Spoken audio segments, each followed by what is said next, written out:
Hello and welcome to the Climbing Daily Wednesday news show. Now, Hello. Thank you for everyone who subscribed last week. They killed it. Yes. But we need more people. We need more. Why do we need more? Well, because the more people who subscribe to us, right, we can then start going to Patagonia, Antarctica. There's mountains on the moon. Basically, the more subscribers. Are you talking about the Matt and Hugo challenge series? Well, there's vast possibilities if people subscribe. Okay. Please subscribe. Okay, back to more important things, such as climbing news. Exactly, and it was the second Chinese round of the IFSC Bouldering World Cup, this time in Wujiang. In the women's comp, it was a weekend of firsts for Japanese climber Ai Mori. First semi-finals, first finals, and first bronze medal. She managed 3 tops, and perhaps this is the start of something impressive for her.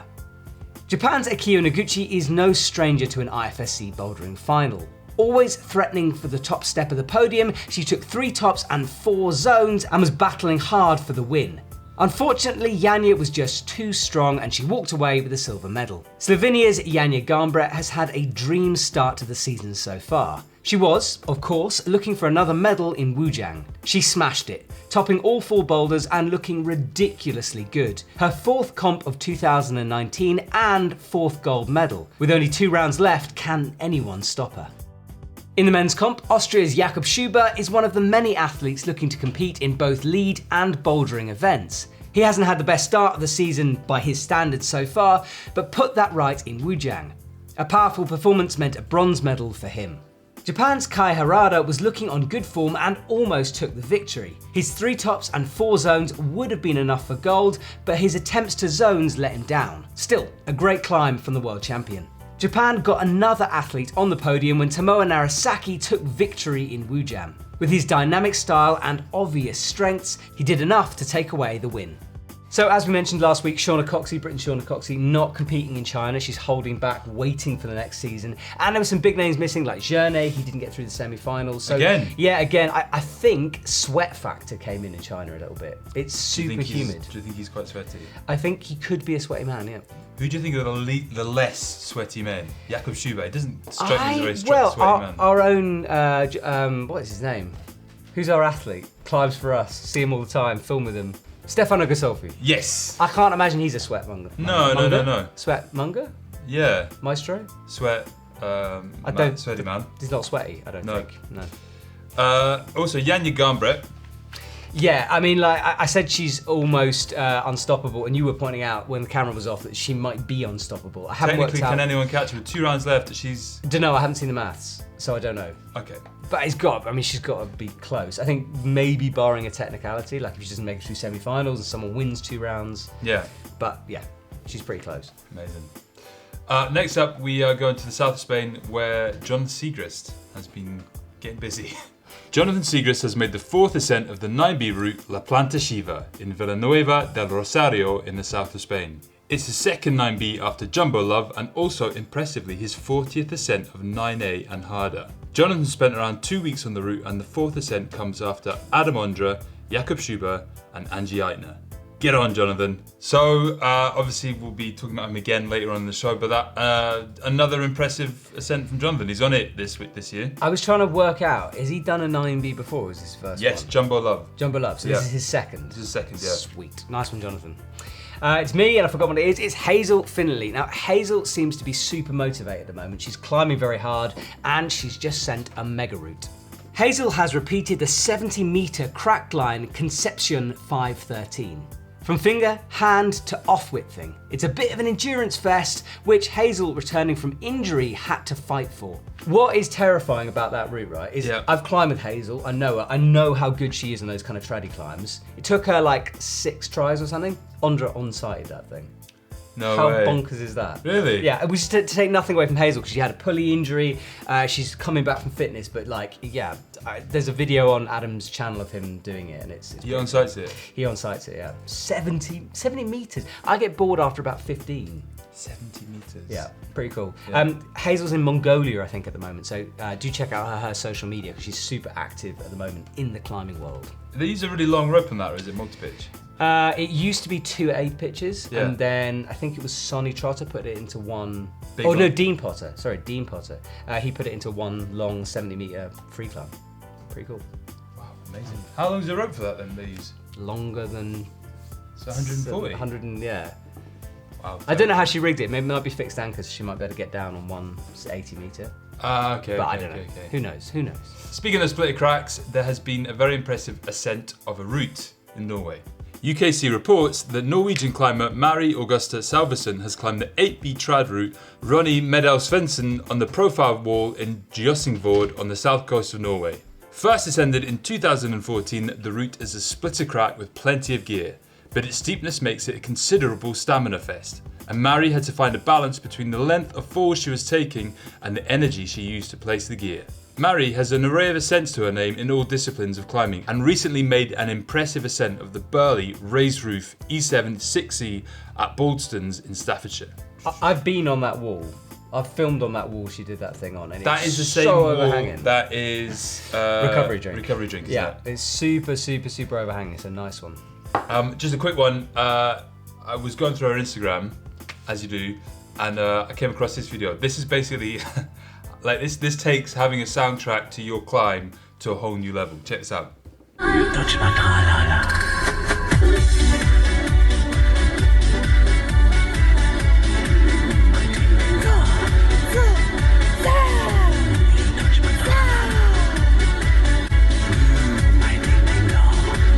So that is how, if you want to like climb that climb, just basically just copy that video and copy the moves. She's got some seriously good hand jamming moves. You know how like when you're in the disco and you're like doing the shopping, Oh, I know. doing the mowing, doing the digging the I've hole. mowed, my friend. That you can add to your repertoire now. Doing the hand Do jams. the crack.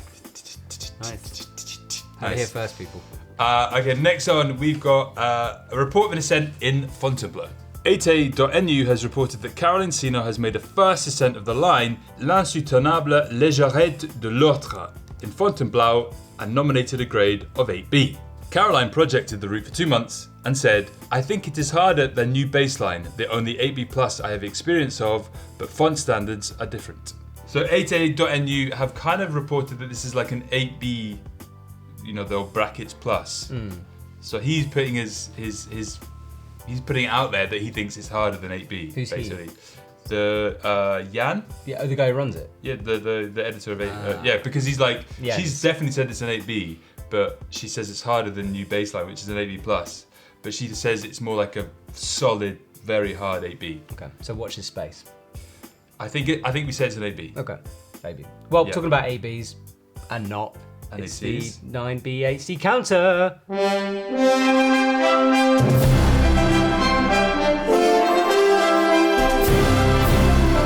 Exciting times. It is exciting times. We've got players on both counters, which doesn't usually happen. Can we start with my favourite?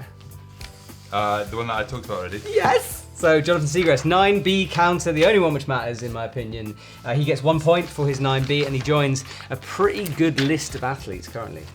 I know I said it in my voiceover, but can you name the 3 people that made an ascent of La Plante Shiva? Well, you said it in your voiceover, so if you want to reverse the episode back to Hugo's voiceover, because I've forgotten. Okay. But Adam Andre, Jakob Shuba, and Angie Aiden. Angie Iron, that's who I was impressed with. Yeah. Killing it. Well, That's her 9B. That was her 9B. Yeah. Right, Okay. so 9B, so 8C counter. We're going to start with Matt Foltz. So he has climbed another 8C. He's kind of on it. This time it's called the Bridge of Ashes. It's a Dave Graham route. It's in Colorado in the USA. Matty boy, where is he? Where is he? That's where he's on this. Yes, there Matt it Foltz, is. there we go. So he gets another one. Matt's. Nice one, Matt, the Foltster. As I call him. Foltzonator. Bit of a wiggly line there. Now this is a very special moment, isn't it? Or is it? Is it? Yeah. Why? Because you're about to tell me about the first woman to make it on the 8C counter. Yes, I am. Yeah, the first woman, and not only the first woman to make it onto the 8C counter, she's 13. She's 13. 13. Incredible. Her name is, I've never pronounced it before, so I'm going to give it a go. Go on. Mishka Ishi, I think. Perfect. The route is in Japan. It's 8C, and she has become the youngest to climb that grade. Ashima Shirashi was 14 when she climbed her first 8C, so that is crazy. That is incredibly impressive. Bonkers. Well 1 done. point. Mishka. Killing it. Nice. Anything else? You've got one, haven't you? Have I got one? Daniel Woods. Daniel Woods has climbed an 8C and it is called La Rustica in Val Bavona in Switzerland. is the third ascent after Nally and Jimmy Woods. I can't find his name. Daniel Woods is quite near the top. Oh, he's right at the top. Yeah, he's right at the top. So he is number one for him. Yeah, So very impressive, Daniel Woods. If you haven't seen the interview we did with him, it came out on Monday, and I did mention this counter to him in that interview. If you can get the top points on the 8C counter and the 9B counter, then you'd win the overall, and that's important for me. Which made him obviously very motivated to go out and send some ACs. Something's happened, so it must have been me. Yeah. Nice one, Daniel. That's it. Amazing. Done.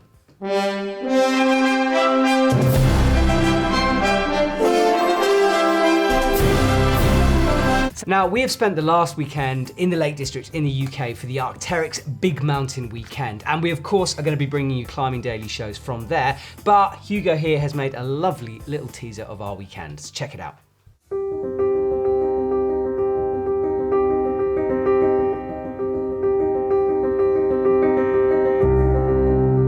Welcome back to the Lake District in the UK. We are here for the Arc'teryx Big Mountain Weekend. There's a host of climbing, scrambling, swimming activities on offer. So as per usual on Climbing Daily, we're going to run around like maniacs trying to get to as many as possible.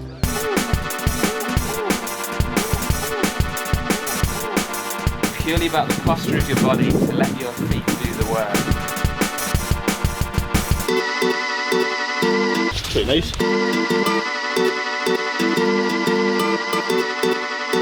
Pulling your hips right in when you're placing, getting your hips out to get your legs up, things like that.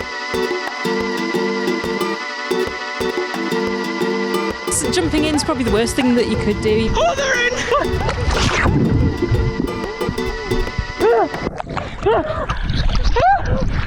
So we reckon in about 2 weeks' time those shows are going to be dropping on our channel, and there's some cool stuff in there. We had a good time. Yeah, it was good fun. There was a bit trad. I know that I said I was going to lead my first E1, but when I realised how difficult an E1 was, I didn't do it. But we're going to build up for your first trad lead. Yeah. We were talking about maybe next time we're in the peaks, going for a couple of days. Like maybe a V-diff or something like that. Hell yeah, you can do V-diff. Yeah. Easy. Yeah. But no, it was fun. What else did we do? Cold water swimming. We did do cold water swimming. Yeah. Parts of me retracted.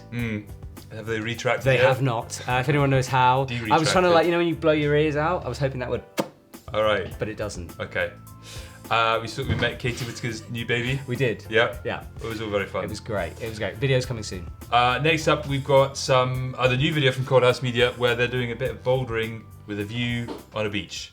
Wow, so much rock down there. It seemed that there's a lot of potential. So we made it to our parking spot. Doesn't look bad. You check out this cliff here. Bolts. Let's go to the beach. Balogeri. Yole. Here we are. Should we stop here? It's a little bit of wilderness around here and it's very bushy, so we gotta find our way through it. And here we are. It's pretty big. Up here and just put a few bolts people are planning down there to make the landing or the chill zone, I'd say, more comfy. And the idea is now to kind of spread out to the right. And for me to keep going higher. So that is on the homepage now. Check that video out. Link in the description. And finally, shop stuff. Fixie hardware. They make really cool gear. And I was just looking on the stuff that we've got. Very cheap quick draws, like 4 for something like. Oh, hang on, I've got it here.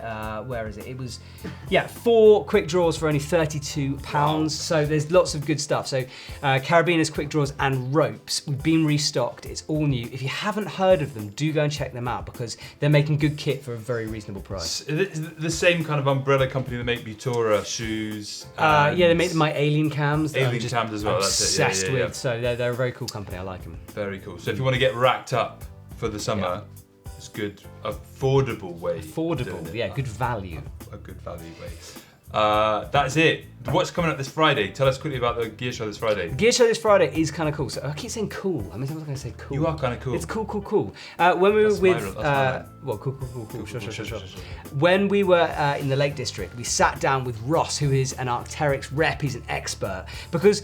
I don't know about you, but I get super confused about what all the categories mean. Because there's like Alpha, Beta, Zeta, and then there's like SV, FL. I don't. What about know Charlie? What it is. Charlie who? Alpha Beta Charlie. Alpha Beta Charlie Tango Foxtrot. Yeah. They don't do that. No. But we sat down with Ross and he gave us a lowdown on what they all mean and what kind of jackets you should be buying for the kind of climbing you do. It sounds geeky and weird, and it is because it's the gear show, but it is, I think, very interesting. And it also could end up saving you a bit of money, because actually a lot of people say, I want the most expensive, the highest end, but actually you don't need that. Well, he was like, you don't need to buy that necessarily. No. Anyway, that's coming on Friday. It's a good gear show. Check that out. That's like good salesman technique. Tell them what they don't need. And then you want it. I want it more at that point. I'm like, how do you mean I don't need it? I want it to be expensive. I'm a good climber. Yeah. I think that's it. I think we're done. Flo has been editing like a madman in the background, so big up Flo. Yeah, there's a Greece show about what he's editing. It's already out. It's already out. That's weird. This is Time Warped. Let's check out that. That's yesterday's show. But today, as for today, we're done. have a great weekend. You too. Filming with Annalena in Finland. Yes, I'm excited. Why am I not going? Because you can't. Can you? Do you want to come? No, I can't. You can't? No. See you soon. Bye.